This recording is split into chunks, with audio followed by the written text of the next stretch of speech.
Bismillahirrahmanirrahim. Assalamualaikum warahmatullahi wabarakatuh. Izinkan saya, Afrizal, untuk melanjutkan paparan mengenai financial distress yang sebelumnya sudah disampaikan oleh Mas Alam. Ya, izinkan saya untuk share screen.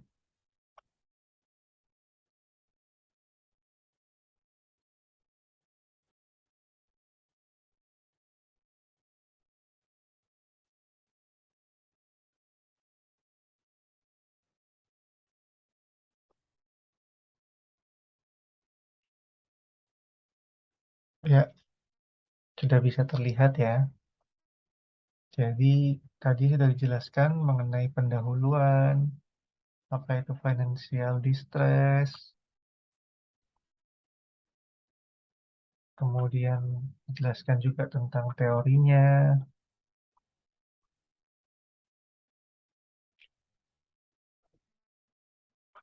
termasuk cara memprediksi financial distress yang akan terjadi. Nah, tibalah kita memasuki bab 3, yaitu tentang soal jawab kasus. Jadi, contoh kasus di mana ilmu financial distress ini, cara menghitungnya itu akan sangat bermanfaat.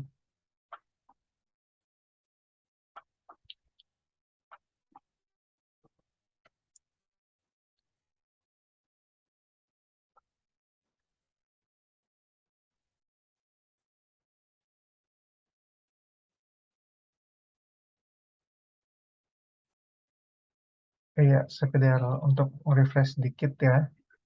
Jadi financial distress itu lebih menekankan kepada ketidakmampuan perusahaan dalam memenuhi kewajiban yang bersifat jangka pendek. Nah, dengan kita mengetahui suatu perusahaan itu bagaimana sih kemampuannya, nah kita bisa mengetahui kesehatan atas perusahaan tersebut.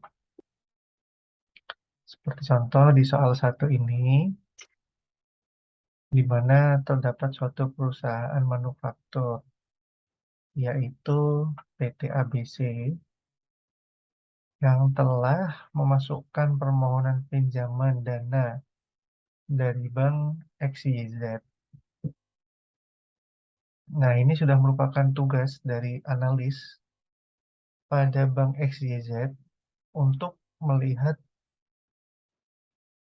seperti apa PT ABC ini, orang yang mau meminjam dana di Bank XYZ itu. Jadi analis pada Bank XYZ ini telah mengumpulkan data-data berikut yang bersumber dari laporan keuangan PT ABC yang akan meminjam dana tadi. Nah, data ini dalam jutaan rupiah ya. Jadi secara garis besar, contoh soal satu ini tuh data yang tersedia ini, yaitu ada total aset, EBIT, yaitu earning before income and tax, kemudian modal kerja bersih, nilai buku utang, saldo laba, dan penjualan. Karena ini dalam jutaan rupiah, jadi angka yang tertera di sini adalah dalam miliar ya, seperti 84.000 berarti 84 miliar, 13.000 berarti 13 miliar, 6.200 berarti 6,2 miliar, dan seterusnya.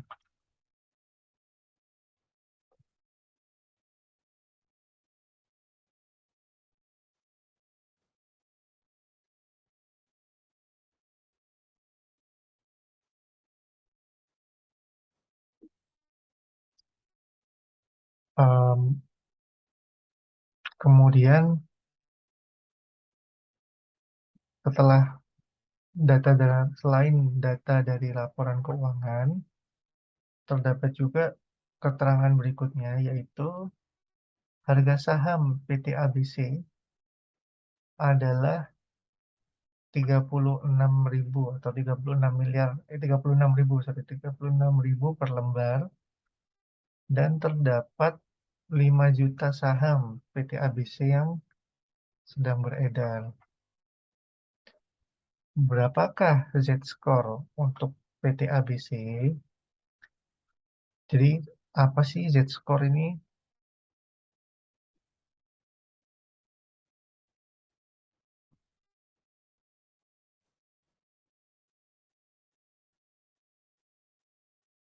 Z-score itu seperti yang telah, ini kita sambil flashback ya.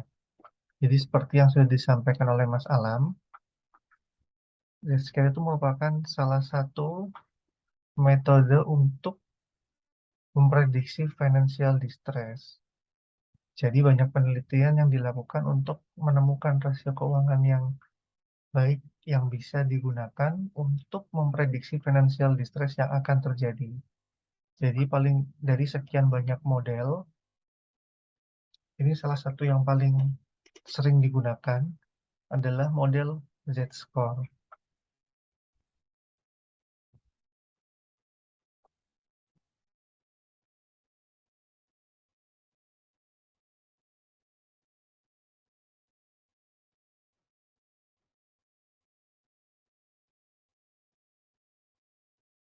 Jadi memang banyak calon kreditor itu seperti bank dalam soal ini itu menggunakan credit scoring model. Credit scoring model untuk mengukur layakan kredit dari calon debitur. Nah, mari kita langsung ke pembahasannya.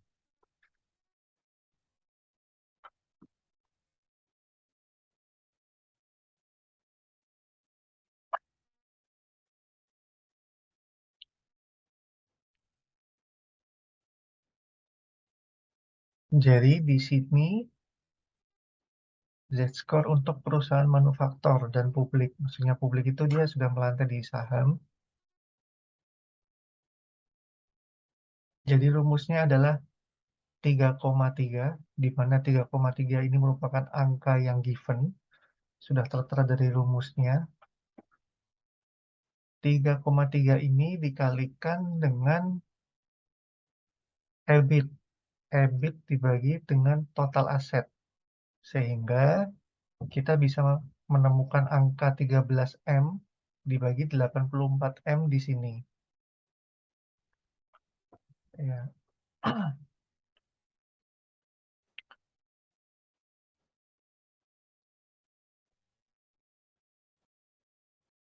Mungkin ada yang belum tahu tentang EBIT ya, mungkin sedikit flashback sedikit. Jadi dalam dasar akuntansi, EBIT itu secara literally adalah earning before interest and tax, yang jika diartikan adalah laba sebelum bunga serta pajak yang dikenakan kepada perusahaan. Jadi EBIT ini memiliki peran penting ya teman-teman dalam analisis laporan keuangan yang mempengaruhi tiga komponen penting, yaitu laba kotor, laba usaha, dan laba bersih. Maka indikator EBIT ini sering sekali dipakai oleh investor ataupun kreditor. Karena EBIT ini juga mendukung seberapa sukses kegiatan operasional perusahaan serta tingkat profitabilitas tanpa harus memikirkan risiko pembayaran bunga dan pajak. Jadi kalau boleh saya tarik garis besar, EBIT ini bertujuan untuk membantu investor dan kreditur untuk memahami kesehatan perusahaan. Makanya dalam latihan soal ini muncul nih angka EBIT ini agar tahu sejauh mana perusahaan mampu membayar kewajiban atau liabilitasnya. Ya, kembali ke rumus tadi menghitung Z-score. Jadi 3,3 angka given. Jadi ini rumusnya sudah given ya, 3,3, 1,2, kemudian 1, 0,6, 0,32 ini angka yang telah given. Nah, di parameter yang pertama kita memasukkan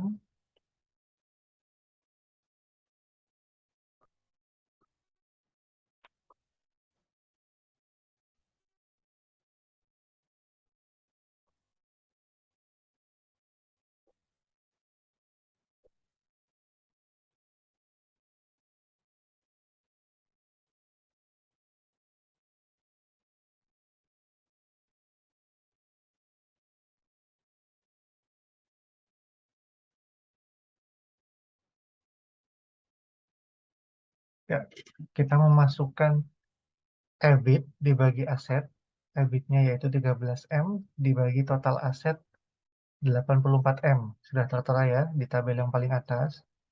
Kemudian ditambah 1,2 dikali.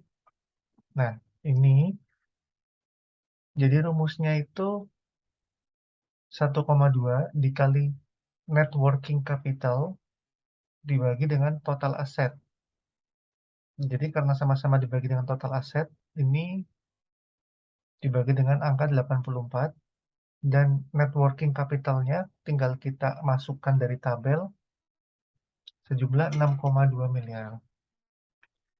Setelah itu ditambah dengan 1.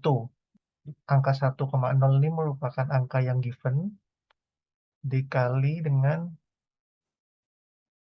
sales per total sales.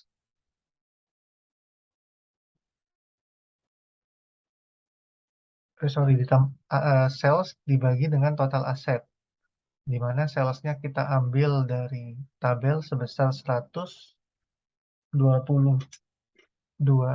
miliar dibagi dengan total aset yang berjumlah 84 miliar. Kemudian ditambahkan dengan variabel berikutnya yaitu 0,6 yang lagi-lagi merupakan angka yang sudah given dari rumusnya dikalikan dengan market value of equity-nya. Ini merupakan pengalian ya dari harga saham. Harga saham PT ABC yang per lembarnya 36.000 dan yang beredar berjumlah 5 juta. Jadi kita menemukan angka 180 juta di sini. Nah, jadi rumusnya untuk yang variabel untuk yang konstanta 0,6 ini yang sudah given itu dikalikan dengan akumulasi accumulated of returned earnings yaitu saham per lembar dan jumlah dikalikan dengan jumlah saham beredar yang kemudian dibagi dengan nilai buku utang, book value of debt. Setelah itu dijumlahkan dengan variabel berikutnya dengan konstanta 0,32 yang kemudian dikalikan dengan accumulated return earnings per total aset.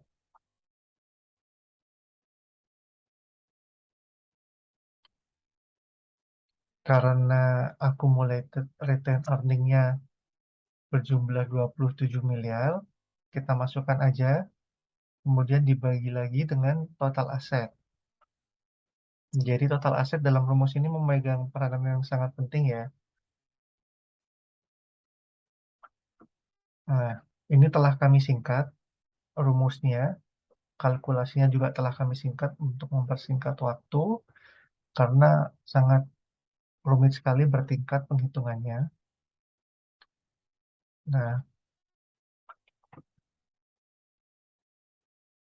kemudian ditemukan angka sebesar 5,34. Jadi kesimpulannya, karena Z-nya di atas 2,9, maka PT ABC dianggap aman dan layak dalam kredit, serta tidak ada indikasi menuju ke dalam kebangkrutan. Jadi menurut penyusun rumus ini, Z yang kita cari di awal itu merupakan indeks kebangkrutan, bisa disebut dengan index of bankruptcy. Kalau Z-score itu kurang dari 2,6,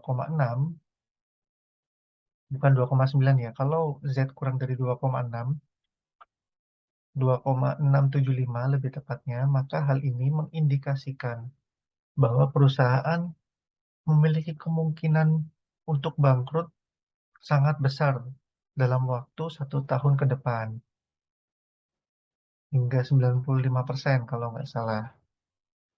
Itu kalau nilai Z-score perusahaan atas parameter yang di atas ini itu kurang dari 2,675.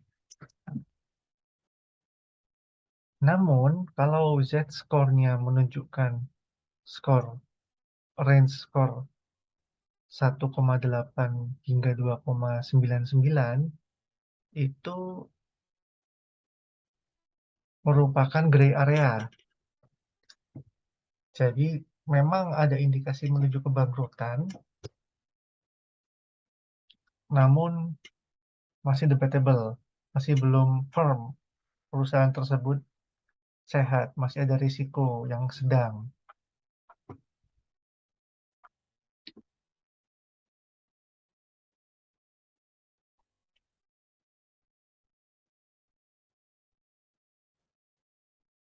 Nah,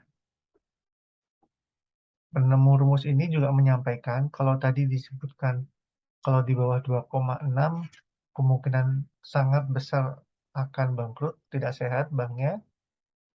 Lalu apabila range 1,8 hingga 2,99 masih ada indikasi kemungkinan untuk bangkrut. Nah, apabila nilai Z-score ini di atas 2,9, maka sangat firm sekali bahwa perusahaan dalam posisi yang sehat, aman dalam kredit, seperti itu.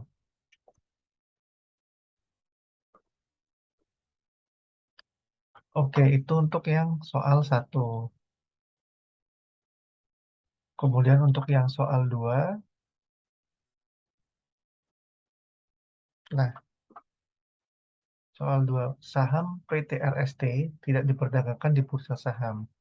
Jadi bedanya dengan soal yang sebelumnya, ini dua perusahaan ini merupakan sama-sama bergerak di bidang manufaktur, cuman yang soal satu perusahaannya melantai di bursa saham, sedangkan dalam soal 2 perusahaannya tidak diperdagangkan di bursa saham. Pada 2 Januari 2016, manajemen PT RST menyampaikan permohonan pinjaman bank dari Bank EFG. Berikut adalah beberapa informasi yang ada dalam laporan keuangan PT RST untuk tahun 2015.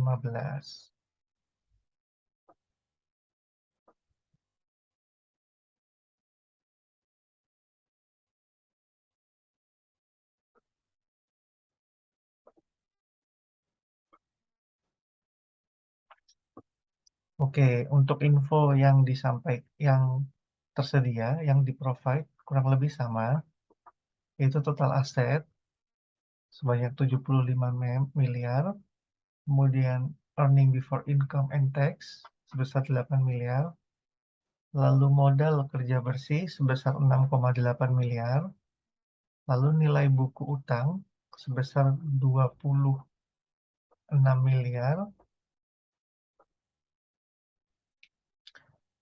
kemudian saldo laba sebesar 19 miliar, dan penjualan sebesar 49 miliar.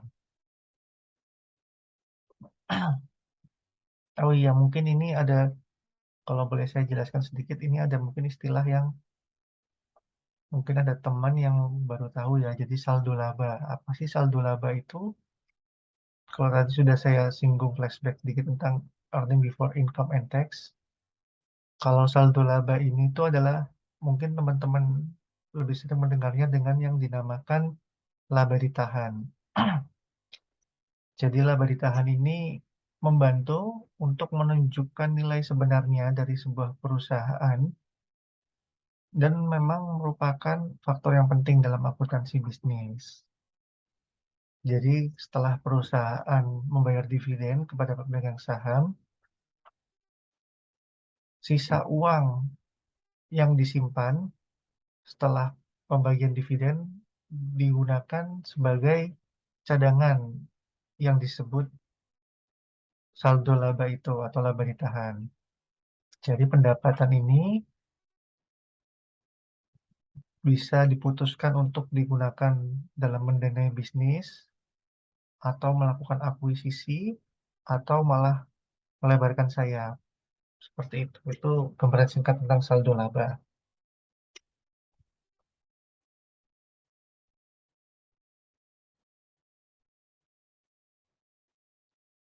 Kalau nilai buku utang, ya ini nggak ada makna lain lagi ya, ya memang jumlah utang perusahaan yang dicatat dalam pembukuan. Seperti itu. Nah, seperti yang sudah kami singgung, perbedaan soal nomor 2 ini dengan soal nomor 1 adalah untuk soal nomor 2 itu kita mencari Z-score, indeks kebangkrutan atau index of bankruptcy pada perusahaan non-publik yang tidak memperdagangkan yang tidak diperdagangkan di bursa saham. Dan biasanya ini bukan perusahaan manufaktur, biasanya. Kalau yang soal 1, itu perusahaannya melantai di bursa saham. Dan biasanya merupakan perusahaan manufaktur. Secara garis besar, untuk rumus,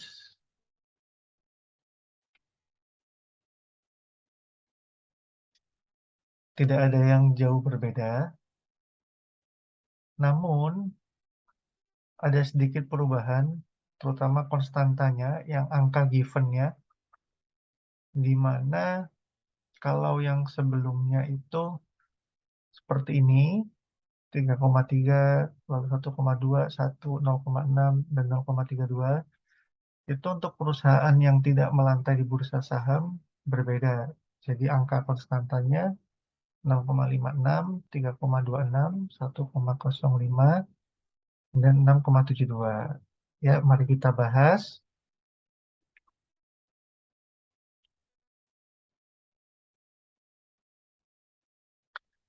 Jadi, untuk mencari Z-score pada perusahaan yang kedua ini yang tidak melantai di bursa saham, yaitu kita mengalihkan angka 6,56 yang sudah given ini dengan net working capital dibanding dengan total aset. Kita lihat data yang sudah di-provide. Net working capital yaitu modal kerja bersih sejumlah 6,8 miliar. Masukkan dibagi dengan total aset sebesar 75 miliar.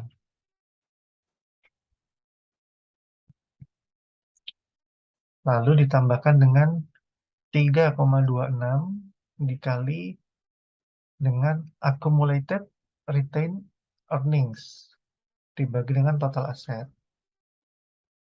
Apa sih accumulated retained earnings?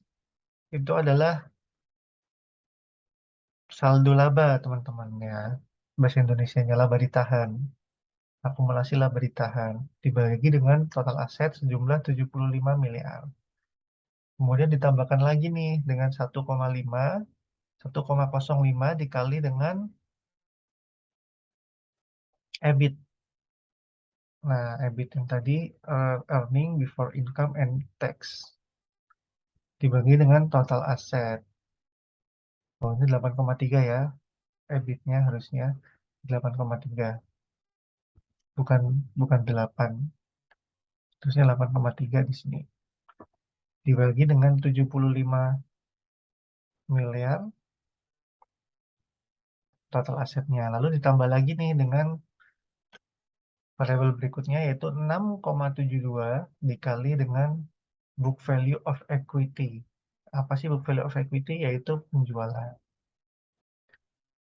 Oh, sorry. Nilai buku utang, book value of equity itu nilai buku utang dibagi dengan total liabilities sebesar 49 M.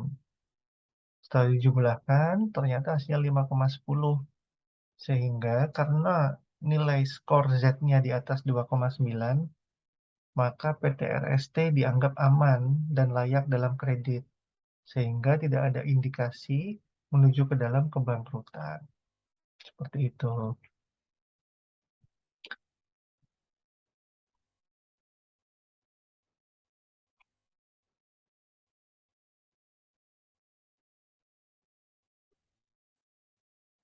Nah, ini untuk soal tiganya kurang lebih sama. Jadi, intinya yang harus dilihat adalah perusahaan itu apakah perusahaan privat atau perusahaan publik, karena ini menentukan rumus yang nanti akan digunakan. Apabila perusahaan tersebut melantai di bursa saham, maka rumus yang digunakan adalah seperti soal satu. Apabila tidak melantai di bursa saham, maka yang digunakan adalah rumus yang kedua. Tentunya dengan memperhatikan data yang di-provide juga. Nah, sama ya rumusnya. Nah, ini dia menggunakan rumus yang kedua untuk soal nomor 3, ini rumusnya sama dengan rumus di soal nomor 2. Sama-sama perusahaan privat, tidak diperdagangkan di pasar modal, bursa saham. Oke, selanjutnya kita masuk ke kesimpulan.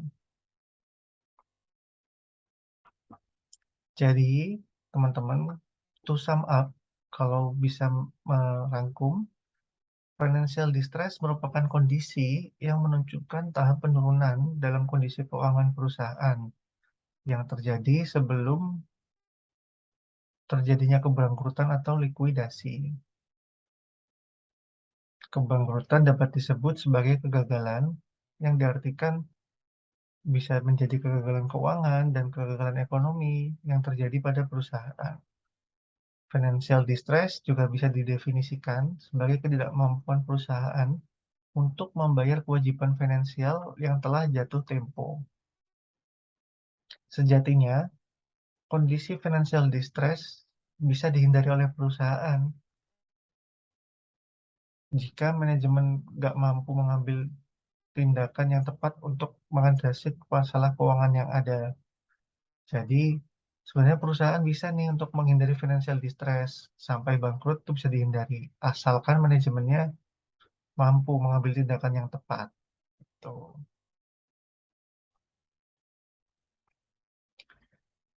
Nah, dari pembahasan mulai teori dan pembahasan soal itu bisa disimpulkan hal berikut. Jadi, bermacam-macam penyebab financial distress. Yang pertama, kesalahan dalam alokasi sumber daya, kemudian struktur keuangan yang salah, kurang tepat, governance yang buruk, serta kondisi makroekonomi yang buruk. Kalau makroekonomi mungkin lebih bersifat eksternal ya.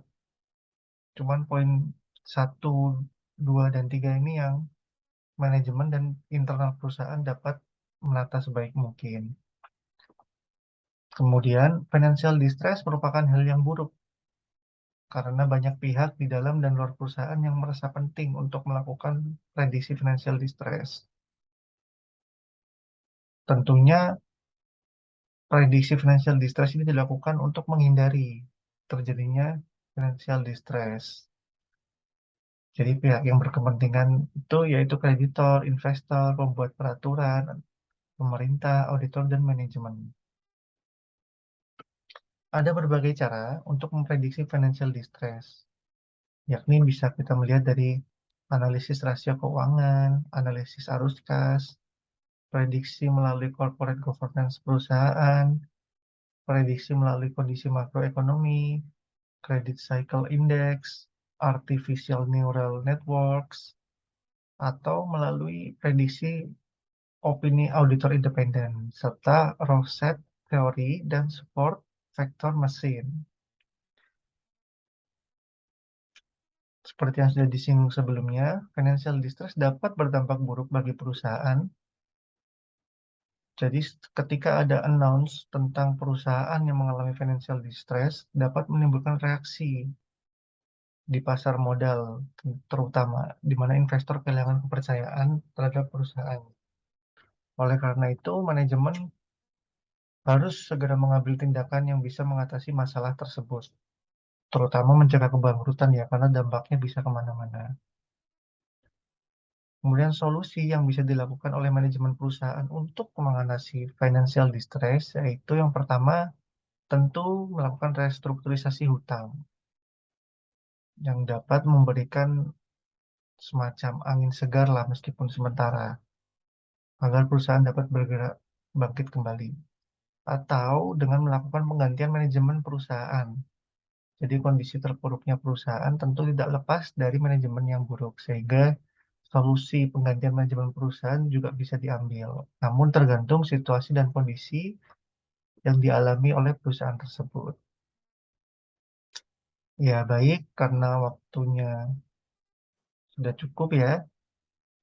Demikian dari kami kelompok 7, dari Mas Alamsyah dan saya Prizal, yang telah menyampaikan materi financial distress. Kurang dan lebihnya kami mohon maaf.